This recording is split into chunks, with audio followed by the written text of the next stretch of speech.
Michael Scott is one of those TV characters that should be impossible to pull off.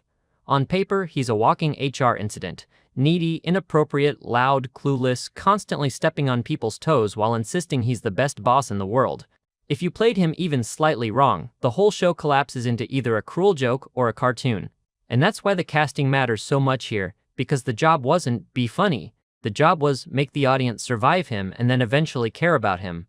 Steve Carell is basically the only kind of actor who could do that balancing act, because Michael Scott isn't a normal sitcom lead. He's a tightrope. The character lives in the space between cringe and heart, between confidence and desperation, between harmless stupidity and real emotional damage. Most actors can hit one side. Carell hits both at the exact same time, sometimes in the same facial expression. A big part of it is how Carell understands the core engine of Michael Scott, the need to be loved, not respected, not feared, loved. Michael doesn't do things because he's evil or because he wants power. He does things because he's terrified that if he's not entertaining, not needed, not the center of the room, he'll disappear. That's an emotional idea you can't act around. You have to commit to it fully, even when the scene is absurd, even when the character is at his most embarrassing. Carell commits so hard that you can feel the insecurity underneath the jokes, like there's always a small panic behind the smile. That's the first reason only he could play it. He can make Michael's worst moments readable as insecurity instead of malice. A different actor might lean into arrogance and make Michael cruel, or lean into cluelessness and make him a dumb clown. Carell makes him human, and that changes everything. When Michael does something inappropriate, you're not just watching a jerk being a jerk. You're watching a guy try to connect with people using the only tools he thinks he has: jokes, attention, big gestures, and failing constantly because he doesn't understand the rules of adulthood. And then there's Carell's control of tone. This role requires brutal precision. Michael Scott's scenes often start as comedy, shift into secondhand embarrassment, and then suddenly turn into something weirdly sincere, and if the actor can't steer that shift, it feels fake. Carell has this rare ability to let a scene become uncomfortable without winking at the audience. He never plays Michael like he knows he's funny. He plays him like Michael genuinely believes he's doing great. That sincerity is what makes the cringe land. The audience isn't laughing because the actor is doing a bit. They're laughing because Michael is trying so hard and getting it so wrong. That's also why his physical comedy matters so much, but not in the obvious way. Carell's physical comedy isn't just pratfalls or goofy faces, it's social physical comedy. The way he stands too close, the way he overcommits to a handshake, the way his body tries to sell confidence while his eyes betray panic. He's constantly performing boss energy, but it's like he learned it from TV. That mismatch between what Michael wants to project and what he actually is, Carell can express that without saying a word. Another underrated reason, Carell has dramatic credibility. Michael Scott is funny, but the character has to carry serious emotional scenes without breaking the reality of the show. There are moments where the joke stops, and you're just watching a lonely adult realize something about himself, or watching him get left behind socially, or watching him try and fail to be mature. If you cast someone who only does broad comedy, those moments feel like the show suddenly switched genres.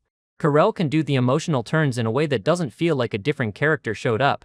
He can be ridiculous and then 2 minutes later be genuinely sad in a grounded way, and you believe both versions are the same guy. That emotional range is what makes Michael's arc possible. Early on, the character can come off harsher and more abrasive, because that's the premise, a terrible boss in an office that feels real. But for the show to last, you need layers. You need the audience to slowly realize Michael isn't a villain, he's a person with a messed up sense of love and success. Carell's performance is what makes that evolution feel natural instead of like a rewrite.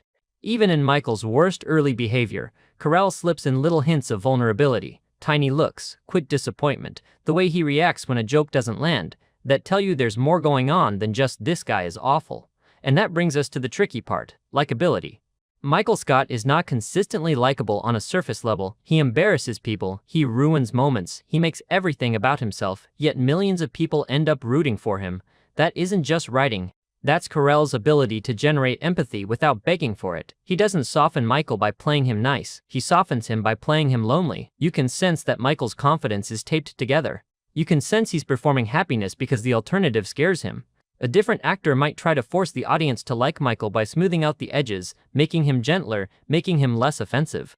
But then you lose the whole point. Michael has to be difficult. The show needs the friction. Carell doesn't remove the friction. He makes the friction emotionally understandable. He makes you think, I hate that he did that, but I get why he did it. There's also Carell's specific comedic rhythm. Michael Scott's humor isn't good jokes. Half the time, the jokes are objectively bad. That's the design. The comedy comes from timing, confidence, the awkward aftermath, and the character's inability to read the room. Carell is a master at letting a bad joke sit in the air just long enough for it to become painful, and then just long enough more for it to become hilarious. That's a skill. It's like he's conducting the silence. He knows exactly when to push, when to stop, when to pretend he didn't notice, when to double down. The pauses are part of the performance, and he's fearless. A lot of actors won't fully commit to looking stupid on camera for years. They'll protect their image. They'll try to keep some dignity. Carell doesn't. He lets Michael be pathetic. He lets him be childish. He lets him lose. That lack of vanity is crucial because Michael Scott is basically a portrait of someone who never emotionally graduated past wanting to be the popular kid. If the actor is afraid to be seen as pathetic, you'll feel the actor resisting the character. Carell never resists. He dives in. One more thing that matters: ensemble chemistry. The role of Michael Scott isn't just about Michael, it's about how everyone reacts to him. Irritation, affection, exhaustion, occasional admiration. Carell is the kind of performer who gives other actors space to play. He doesn't suck the oxygen out of scenes even when he's being the loudest person in the room. He sets rhythms that others can bounce off. The deadpan looks, the quiet disappointment, the awkward attempts to steer him away from disaster. If you cast someone who plays too aggressively, the whole office becomes a punching bag. If you cast someone too passive, the reactions don't make sense. Carell sits perfectly in the middle, creating chaos but also leaving room for everyone else to feel real. So when people say only Steve Carell could play Michael Scott, it's not mystical, it's practical.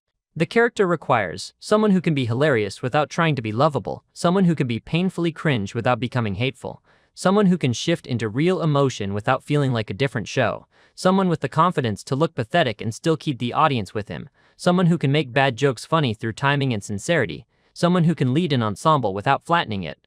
That combination is extremely rare.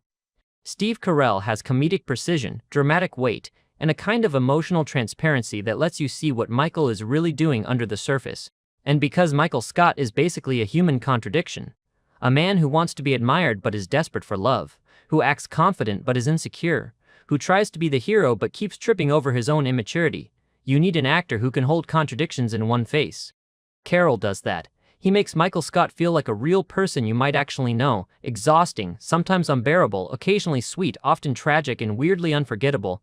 That's why the role feels inseparable from him. Not because nobody else could memorize the lines, but because almost nobody else could make you laugh, cringe, and empathize in the exact combination the character needs, for the exact length of time the show demands, without it ever snapping into parody or cruelty.